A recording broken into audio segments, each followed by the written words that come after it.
Assalamu alaikum. You're watching Changing Times and I am Dr. Zubair Khoury.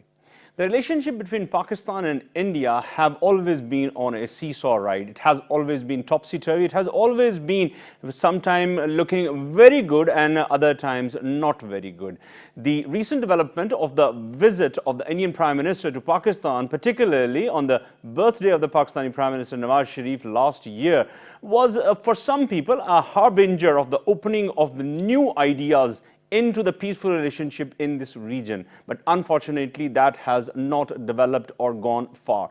The recent capture of the Indian Navy commander Kulbhushan Yadav by the Pakistani forces, who is supposed to be one of the raw agents, have literally gone down many things that have not been expected out of these relationships that were developing. So Pakistan now very much legally and expectedly demanding that what he was doing in Pakistan and how he was related to the activities that were being carried out in Pakistan as far as the state of Pakistan is concerned. Now, Pakistani High Commissioner in New Delhi has said that the peace talks between India and Pakistan have already been suspended due to this development. On the other hand, when the Iranian president was here in Pakistan and this news broke out, we were very much real and we were very much effective in saying that how come the Iranian land was being used in this connection. So this whole war of proxies or the proxy politics has been going on since long, we all know that, but this time it has happened that it has come out. The cat has come out of the bag, and this very unprecedented development that a serving officer of the Indian Navy has been captured. Previously, some agents were captured, but they were not directly linked with the Indian armed forces. They were the agents that were hired by the third parties like the Sarabjit Singh or the Kashmir Singh, who were captured inside Pakistan, and then they were taken to trial, they were brought to the book. So today we are going to talk about the future of Pakistan-India politics in the light of these recent developments. So let me introduce you to the guest I have. I have Dr. Arshi Hashmi. She is the Associate Professor in National Defense University in the Peace and Conflict Studies Department. Doctor, welcome to the show. And we are also joined by Dr. Tariq Pirzada. He's a very well-known figure as far as the Pakistan-India talks are concerned. He's very vociferous and known for his loud thoughts. Doctor, welcome to the show. Thank you. Dr. Arshi, let me start with you. How much do you agree with this synopsis that I have given, that the things have stopped a bit? They are not moving ahead as far as the peace talks are concerned. Well, it's not new, and nothing, I would say, unique has happened. The nature of relationship between India and Pakistan, it has been like that. And an element of sensationalism has also been there. Yeah. And we have seen that in Indian media, not here, but the way they are now sort of projecting what our High Commissioner has already said there. So I would not say that it is recently stopped. It was suspended. So the peace process as such, the way it was sort of designed and projected in 2004 onwards, during the Musharraf time and all, it had, it has seen all kinds of obstacles. That does not mean that on our part, we have not really we are not really taking it as something which is of importance. In fact, most of the statements by our officials, including the Prime Minister, is that we are interested in continuing the talks. Okay. But the way Indian side has been now taking it, it's very interesting. Yeah. And especially after the capture of the Indian naval officer, the way they, in fact, for a few days, it was like a complete blackout sort of a thing, that it's nothing of significance. We don't know who is he. Who is he? And and even if he was an Indian citizen, there are many people, and they may have their own interests also. Yeah, yeah. So, and that's about it. Recently, what their media is saying, they are trying to make an issue out of nothing. Yeah. I mean, High Commissioner has just said that talks have been suspended. They have been suspended. I mean, this is the reality. He's not saying anything more than that. And he's just saying that we are still in cooperation. We will see how things are going to be. So I think it's, right now, it shows a kind of uneasiness on part of India also, and now they are, and we'll have to wait and see also how they are going to sort of react. Let me just go to Dr. Pirzada. Doctor, what what sea change has been brought about between these two countries' relationship after the capture of Kulbhushan Yadav? Well, let me say one word before the capture of Kulbhushan. Well, we never had a high in our relations in the last 70 years. We didn't. We never had. Let's admit it. The only thing that happened was a minimization at the level of tensions between the two countries. That was the maximum. That is the maximum you can say to characterize the relationship. But for the most part, it has been a relationship between two enemy states. Okay. With Kashmir, Siachen, Sir Creek. If we have these three, disputes between any two states anywhere in the world, similar to that, it'll be enemy states. There is no other word to describe it. This is exactly what Dr. Arshi was saying, Indian media is talking about that. Because the attitude is absolutely enemy-like. The attitude is to tear down Pakistan. Since I continue to appear on Indian television, and this week has been a very busy week. So I would not be making any mistake in reading the India as accurately as I have always done in terms of saying how much they are propagating this thing that this is not their Pakistan has walked away. They are claiming from the table of talks. The table of talks was never there. It wasn't Number existing. one, the table of talks was never there. The Pathankot incident that happened turned out to be a diplomatic fiasco for India because no evidence has been given to Pakistan. The team that went over there was not granted full access to the witnesses. Each time there was a question that was put to the witnesses, the answer was interrupted and no fair amount of information was allowed. That was just an eyewash. It was an eyewash, hogwash, whatever you want to call it. Okay, 1, 2, 3.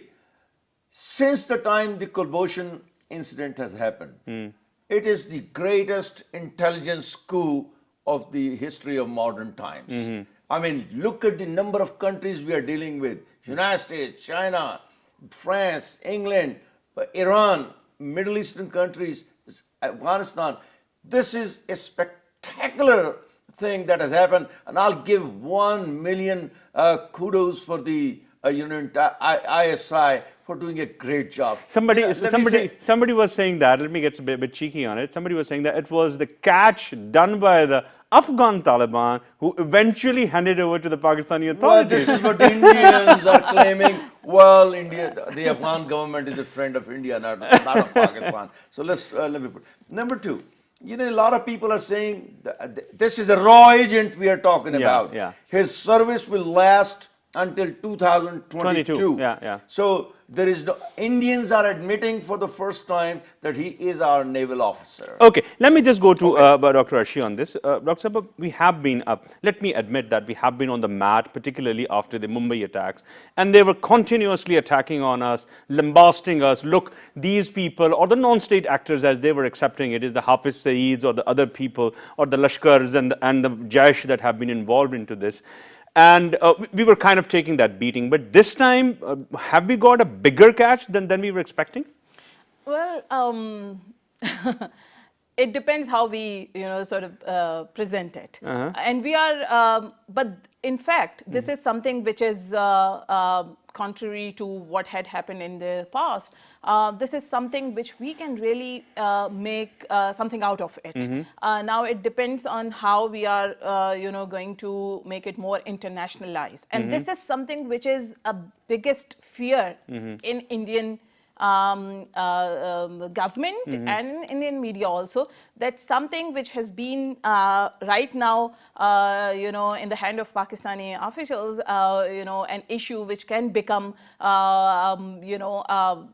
which can make them appear as, if not equal, but party to the conflict. No, if I may interject here, when Pakistan presented that whole dossier to the United Nations and to the US authorities, so indoor talks were coming on that this is not a cogent dossier. There is no tangible evidence into this. There there's no pragmatic things that we can talk to Indian. Yeah, there's simple allegation that anybody can level against anybody. But this time, perhaps this dossier has become even more bulkier, healthier, and more cogent. Exactly. And meatier. Yeah. And meatier. Yeah, exactly. No doubt about that. And this is something which right now we are now trying to. I mean, this is what I'm saying, that now we have to see how India is going to react to that, and what they are trying to do. They are trying to move, the attention of the, the global attention from this particular incident to other issues.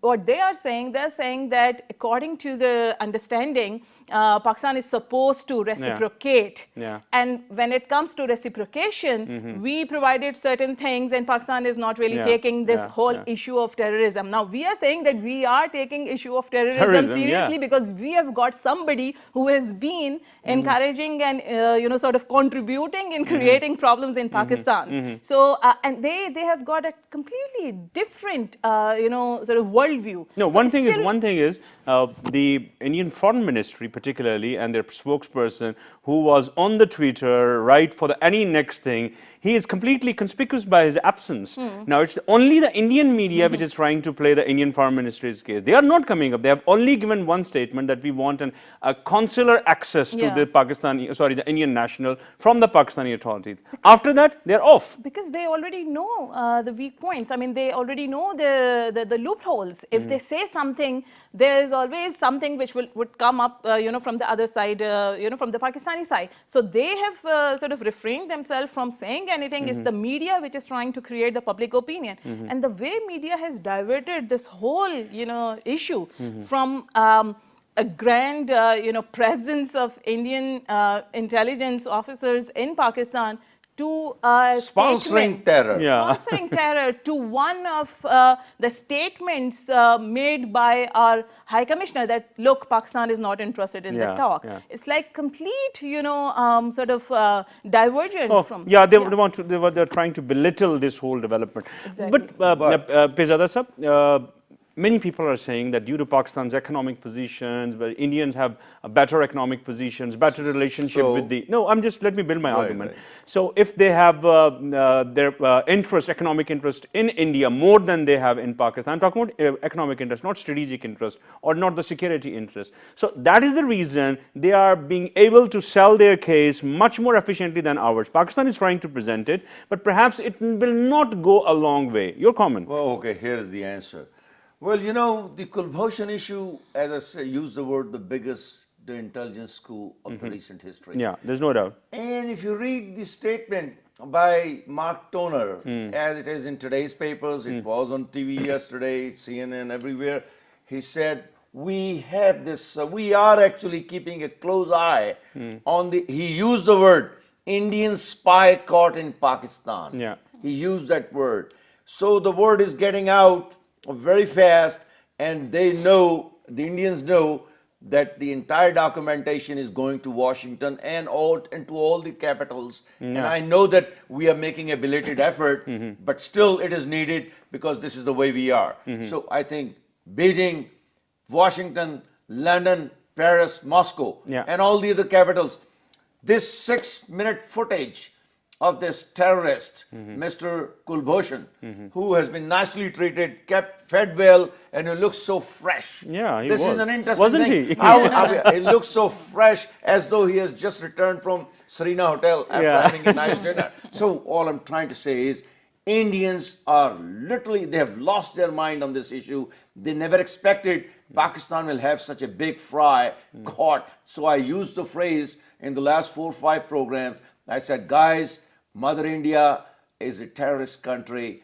and you guys have been caught by the jugular. By whom? Not by Pakistan, but by my friend Kulbhushan Yadav. Okay, but how come then this much is not being treated as much as a top agenda in the Western press, in the Western media? There are few and far cases coming up. Here is the not answer. The CNN, not the CNBC, Here not is the the answer. BBCs are taking up that much case as they were taking up the case of Hafiz Saeed's and Lashkar-e-Jhangvi's. Yes.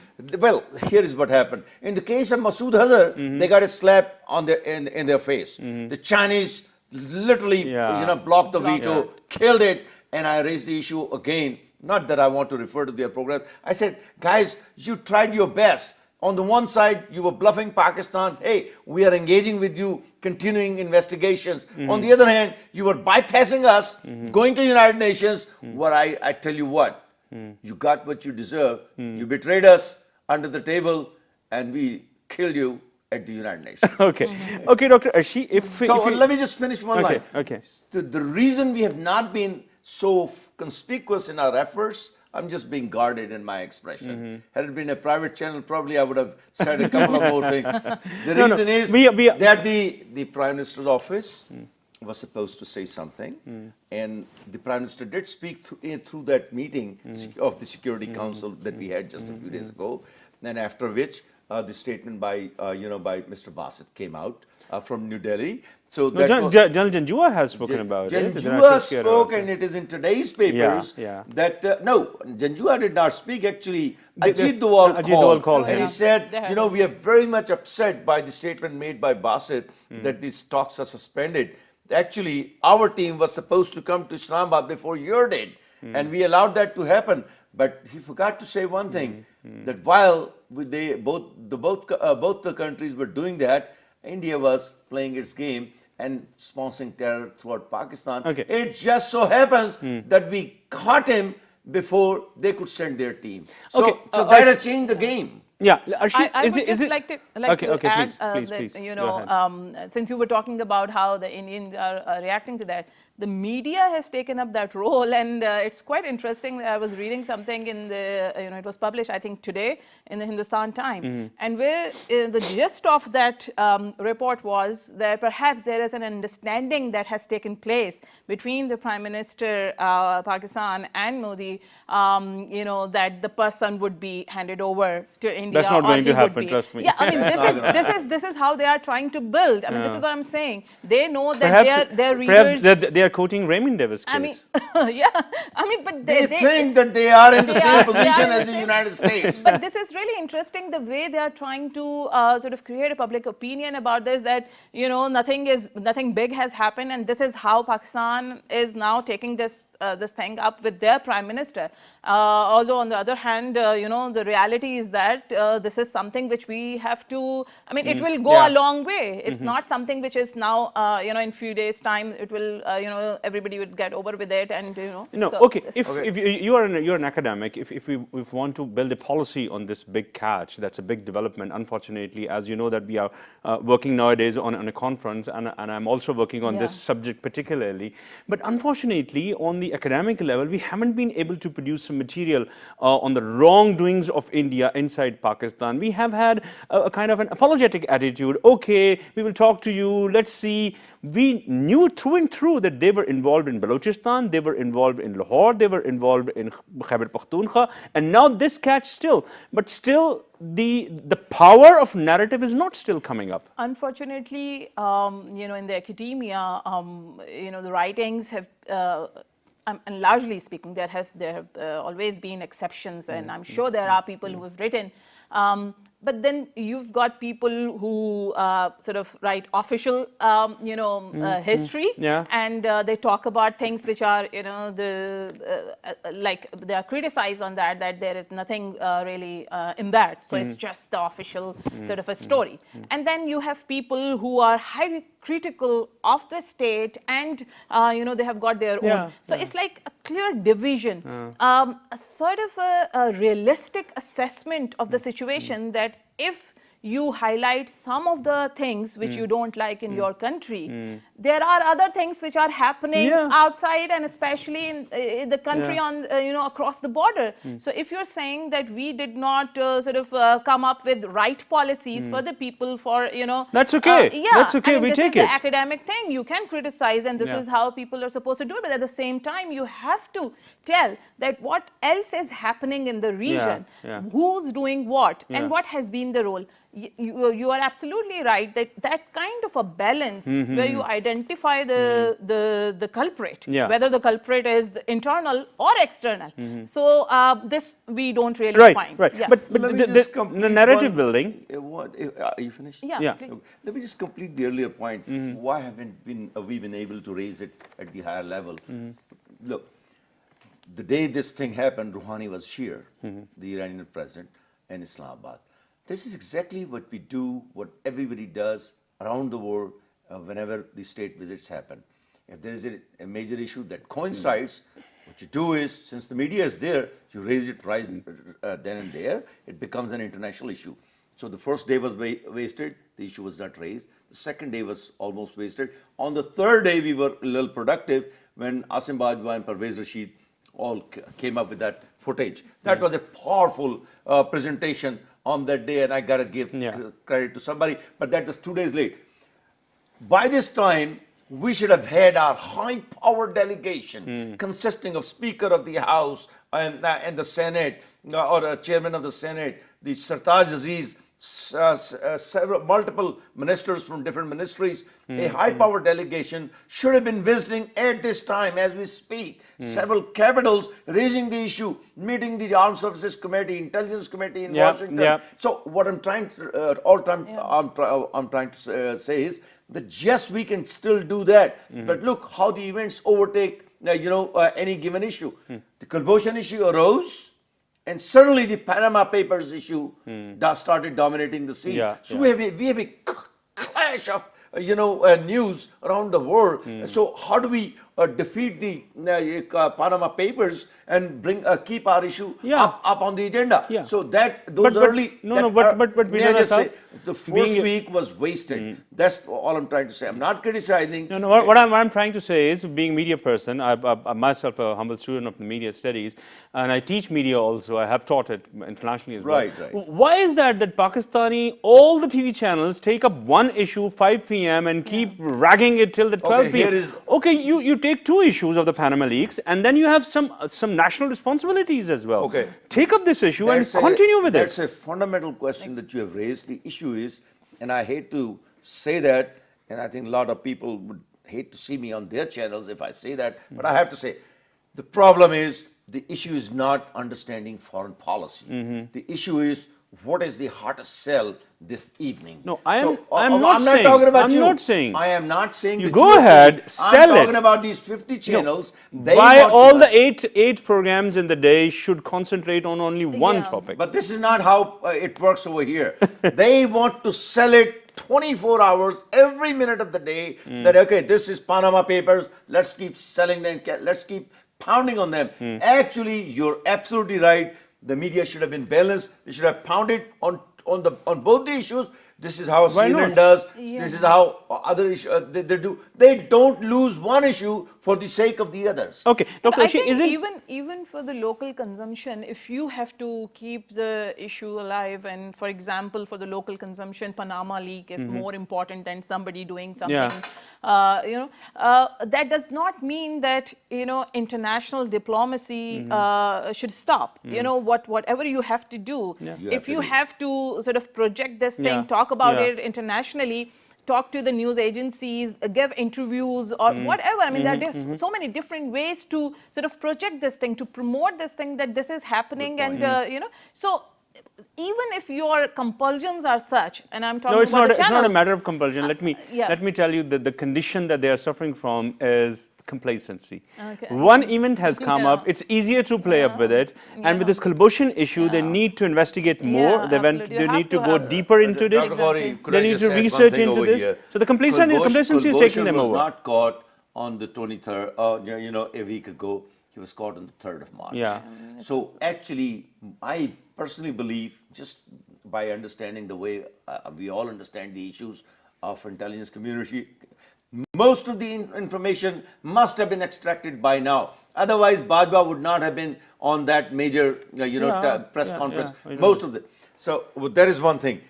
I was expecting another press conference in the same manner, both by Parvez Rashid and Bajwa. It should have been held actually this week, so that we could have had that flow of information being released to the international media.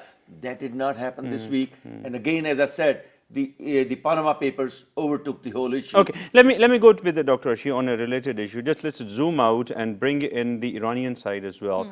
It was very unfortunate that this news came out on the very day of the visit of the Iranian president, and perhaps they have taken it somewhat not in a good taste, because the Iranian ambassador to Pakistan, Mr. Hunar Dost, was saying that we have good security relations with Pakistan, so why did it go to the media? But we have our own options to talk about. Where do you see the Pakistan-Iranian relations, particularly after this event? Are they going to be affecting it in a wrong way?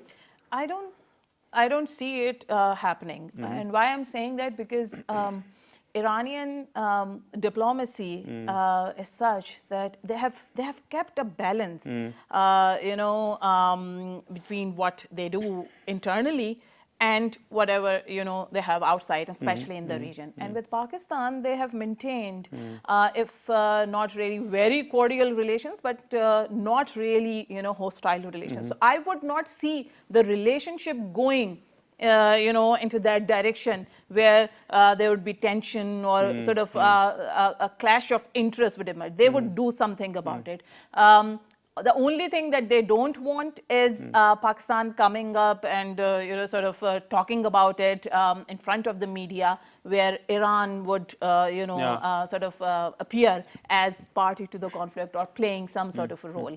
I would not say. I mean, it's obviously quite debatable how you see where Iran why I'm saying plays, this? Why I'm saying that President Rouhani's visit to Pakistan was the first after the Iranians are coming out of their whole shell and the sanctions and all, and it was expected that some good amount of money is going to come into the coffers, around $200 billion, and they wanted to, as they say, they wanted to open a new leaf of the relationship between Pakistan and India. Perhaps that has gone down. Yeah. I mean, it's unfortunate that the momentum that this particular visit could have generated, this particular incident had, obviously played a role in, I would not say that, making it sort of a non, event, but it certainly did play a role. Fiza sir, your take on this? Yeah, very clearly. Look, I'm not, actually I'm one of those fellows who always supported the Iranian nuclear program. And I think it was a disaster to surrender on that issue. Okay. I mean, this was a disaster. It's not going to help Iran. The West is not going to be nice They to have them. taken a decision without your interest. I know, but I'm telling you, sharing the one straight consequence. Understanding the West, I have lived 2.5 decades in the West. Okay. And I tell you one thing, and Iranians know it from their experience as well. It's a nice try, but they're not going to have a piece of the pie. Okay. Number one. Number two, this Kulbhushan incident, and I have taken a position just like I took on Pathankot. I said on Pathankot, you could not have a successful operation inside a military air base without a support from within. This was my standard position from the day one at 12:30 when I started doing program on Indian television. And that turned out to be true. Similarly, I hate to say that, it is about Iran, but I gotta say that I'm an analyst, I'm not a party to this whole issue. This intelligence fiasco that India has suffered, or the intelligence coup that we have won, it was brewing on the Iranian soil. The Indians were betraying their Iranian friends. At least, because that fellow was running a business in that country, you could not run a business in Washington, Moscow, or Tehran unless you have the agencies fully supporting you, knowing that this fellow comes from armed forces of a certain country. So I take this position, I stick to it, that just at least the Iranian intelligence and the Indian intelligence were working together on this issue. Okay. The Iranian government has to now decide. No, they have decided. They have how to taken investigate. Yeah, they are I'm not investigating. saying Rouhani knew it, nor he should have a reason to know, because this is the level at which the intelligence agencies operate. Remember one thing, Pakistan and Iran are not strategic partners. We're just neighbors. A lot of people come up with try to hype the situation, but it's not. We don't have any major commercial relations. Well, it was the days of Shahs. You remember when we had after the revolution, $800 million trade plus 500,000 Pakistanis working over there. It's not the case. So Iranians and Indians are strategic partners to the at least in a limited sense. President Rouhani admitted that we have relations with Pakistan, friendly relations with Pakistan, and we And have with friendly India. relations with Yeah, India. yeah. Yeah, they So, want to so keep a balance. he was very clear. No, he that doesn't want we to are not sacrifice, gonna- yeah. He will go to certain extent to help Pakistan, Yeah. but not beyond a certain line. That's not Okay. going to happen. Okay. But some people are expecting Okay. it in But this I country. think I Yeah. think the the low-level intelligence sort of role, or whatever they've been doing, and different agents, they do it all over. I think the intensity of this particular episode is something which Iranian, I'm sure they must have been now, discussing with him No, also. they are Because- talking. They are talking yeah, now that because it's we not are. just somebody who were doing something and using Iranian land, like the Afghans move from here to Iran and then to Balochistan. Okay, It's now more than that. This Yeah. takes us to the point here. Isn't it becoming all the more important that we keep up our efforts, or rather increase our efforts to solve the things with Afghanistan? Because everything that is coming from the Western side has to have somehow sort of relationship with the Afghani border and the crossing points and the things that are happening. The recent developments of the Taliban, who are going buoyant with their recent successes, they don't want to sit on the table. Why should I sit on the table when I'm winning in the battlefield? So things are not as good as they should be appearing in 2016, as we talked earlier in this year. You see, this, the lack of peace in the area that we talk about, and especially in the region, it's not just something which is ideally which is supposed to be there. It's more than that.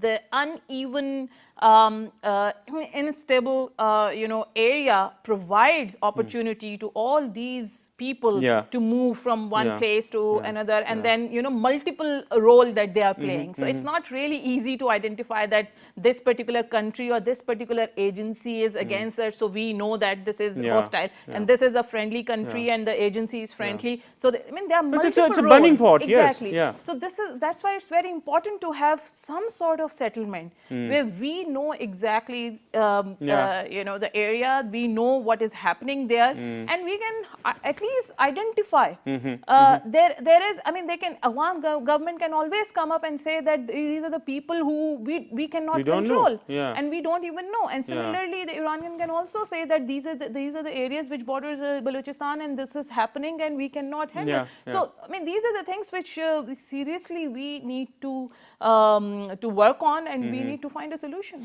Pidar Sahab, do we need to work more on the border management vis-a-vis Afghanistan? We know that the Afghan as government. a matter of fact, the problem If you let me finish the argument, Yeah. we know that the Afghan government always say that we do not have control on these areas, particularly with the eastern border and the Pashtun-led areas. It is the Taliban who are controlling them, and by the way, they are in a stronger position. So, is it a strong alibi from the Afghan government that we can't do anything? You have to be supporting yourself. Well, there is no government in Kabul, number one. At least in Kabul there is. No, it's not. It's in the palace. Okay. Here's what it is. Well, if you look at the way what he does is, there is a major conflict right now going on between Abdullah and Ashraf Ghani. John Kerry is now probably coming to Kabul, has already arrived. Ghani is losing ground, by the way. He's losing ground. They are very much, worried about Brussels and Paris and Syria and Turkey. And this is this too much, in terms of being something on a plate at a given time. So this is a very difficult situation. So let me say one clear thing. We'll have to live with the Afghan conflict for a good long time. Do not expect that miracle is happening. It will remain a problem for No, Pakistan. I know that. Okay. But what about our border management? Can't we Border improve it? management can only happen if Pakistan tries to do it unilaterally. There is no government on the other side Why to can't we do it cooperate. unilaterally, yeah? He said, I have been saying that, and the authorities are probably not paying attention, or maybe they understand that, or they can't do it either. Pakistan can manage the border unilaterally within its side of the border as much as it can. That's the ideal situation. There is nothing that they can do on the other side unless, of course, they launch cross-border operations and take care of that. But we don't have those resources. We don't have that diplomatic support, and we just cannot afford expand the floor for us. Number one. Number two, let me come back to India's terrorism in Pakistan, because I don't want to lose the focus of this debate. Look, Dr. Ghori, we have been able to claim that India is sponsoring terrorism in Pakistan. It is after a very long time that we have very solid evidence. Even Washington says that we are carefully monitoring this development concerning the Indian spy. They use that word. So my understanding is, and my advice is, that share as much information with Washington, with every relevant capital as possible. Keep it in the media every day. Let the Ministry of Foreign Affairs talk about it.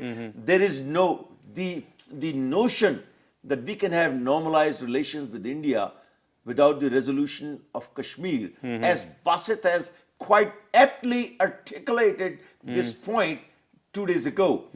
It is just it's a matter of betraying yourself.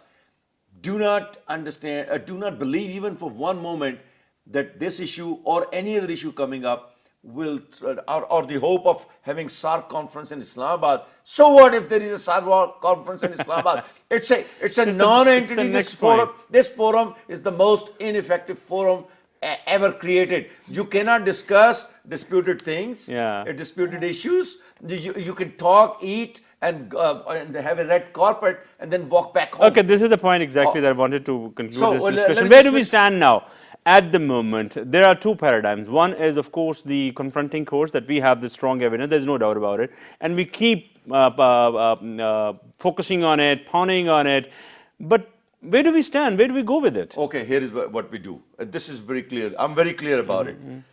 Keep pressure, diplomatic, moral, political, and semi-military pressure. Okay. A lot of people say military pressure means waging war. No.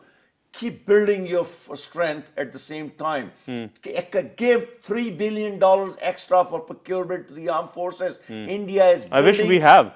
No, we do. we have already spent 4,700 billion. That is $47 billion in 3 years in this country in terms of loans. All I'm trying to say is to give a chunk of loans to the for procurement, because if you don't have sufficient conventional force, it generates, the very fact. I'm just going to conclude this argument. Yeah. The moment, you see, why do we feel pressure from India? Because they are building their navy, their air force, their armed forces, and that puts pressure on us. Create certain level of pressure on them. Okay, let me go to Dr. Arshi. Where do we go? I would not say that we should have an all-out sort of a confrontational. There should be plan B, plan C. Yeah, but like any country in the world, we have to do our cost-benefit analysis. Yeah. And the cost-benefit analysis is obviously based on what we are, getting, whatever is happening outside the country, and whatever actions we are taking, what is the end result? Yeah. So if it says that we need to take certain steps, but at what cost? We do the cost-benefit analysis. At the same time, like you're saying, the first test is coming of the SARC conference in Pakistan. Yeah. It's hardly 4 months, 5 months away. Inconsequential event. Yeah, but that's then, an inconsequential There event. may be some but let us then speak. diplomatically, obviously, since we don't want to appear as a country who has no regard for international. By the way, it's a SARC event. It's not a bilateral event. It is a non-entity, but obviously because of the fact that we have to remain engaged with the world, so we have to show that this is happening. But at the same time, but this may be the time to showcase this thing or to the other SARC countries as well. SARC does not have that kind of. But then when the we talk international about media the will be there, joint terrorism, issues. I mean, we can talk Afghan about. will be here. Yeah. We have this recently the Heart of Asia. Some observers will be there. Yeah. On the sidelines of the summit, if not really making it something of the core issue. Ex-agenda item. Yeah, so we can mention these things, and Okay. and this is obviously gives an edge. Okay, I'm sorry, I'm finishing the show. Let me just say one line. We have just run short I am of. not talking about cancelling the SARC conference. Okay. It is Ajit Doval who has said to Nasir Janjua today, it is in the paper. Okay. It is they. We are not Let going to them cancel. Do not take the initiative to cancel. No, we are not cancelling. So we will stay as a utilize host this. as long as you can. Exactly. And make sure Kulbhushan issue remains on the top. Okay, thank you very much, Dr. Arshi, and thank you very much, Dr. P. Yadav, for joining us today in a very interesting and very intensive debate that we have had. for some time now in the studios. But the point here is that Pakistan is trying to play its cards. Pakistan have been understandably under the pressure from the Indian side, but this time perhaps we have the upper hand. It's not the case that we are fighting upper hand or lower hand game, but it's the case of our security and our integrity. If the people are suffering in Pakistan because of this terrorism, and of course we are also going to suffer if that plan has been successful to mar the CPEC event, that Kulbhushan Yadav has also admitted in his televised interview. So the point here is we want to go ahead with the SAARC conference, we want to go ahead with the bilateral relations, but we also want to pursue our interests and also want to hammer our point that we are not going to accept any state-sponsored terrorism inside Pakistan. Your suggestions are more than welcome at facebook.com/Dr. Zubair Ghori official, and my Twitter handle is Dr. Zubair Ghori. That's all from us tonight. Very good night. Allah Hafiz.